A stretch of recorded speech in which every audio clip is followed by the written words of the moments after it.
Making $250,000 a year should mean financial freedom, but for many, it's just a faster treadmill toward bankruptcy. We are witnessing a rise in the working rich, people whose bank accounts hit zero every month despite six-figure salaries. This video exposes the psychological traps and status signaling that turn high earners into modern-day indentured servants. Why does a bigger paycheck often lead to more stress instead of more security? It's all due to the dopamine loops of luxury. We set invisible benchmarks to impress people we don't even like, mistaking temporary cash flow for actual net worth. Today, we reveal the hidden psychology behind the high earner trap and how to break the cycle of status-driven consumption.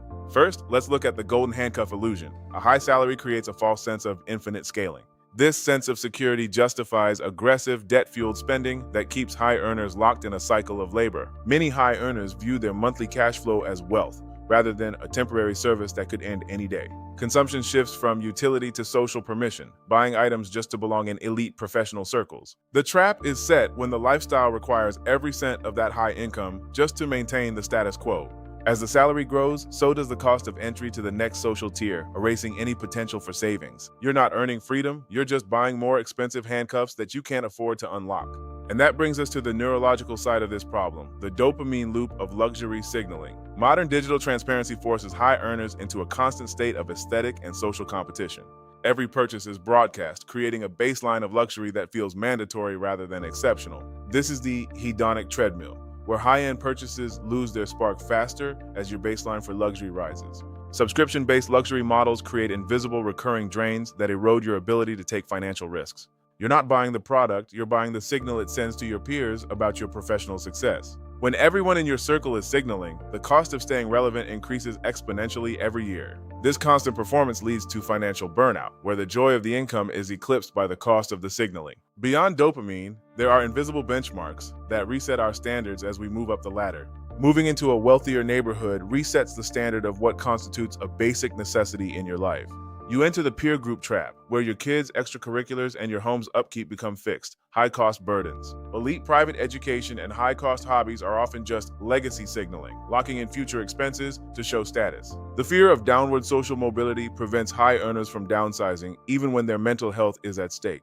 Luxuries become requirements. Once you've experienced a certain level of service, going back feels like a failure. The pressure to maintain the image of the high achiever is a heavy tax that most people don't account for. This is how a $250,000 salary starts to feel like a struggle. The benchmarks keep moving.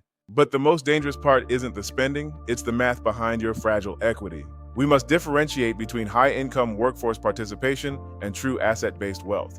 True wealth generates passive returns. Most high earners are just running faster to keep the same amount of cash. Beware of the paper millionaire, someone whose net worth is tied entirely to a home and a fluctuating 401k. A single 90-day income disruption can collapse a high-burn lifestyle that lacks liquid emergency reserves. If your wealth isn't liquid, it isn't security. You're one layoff away from a total financial reset.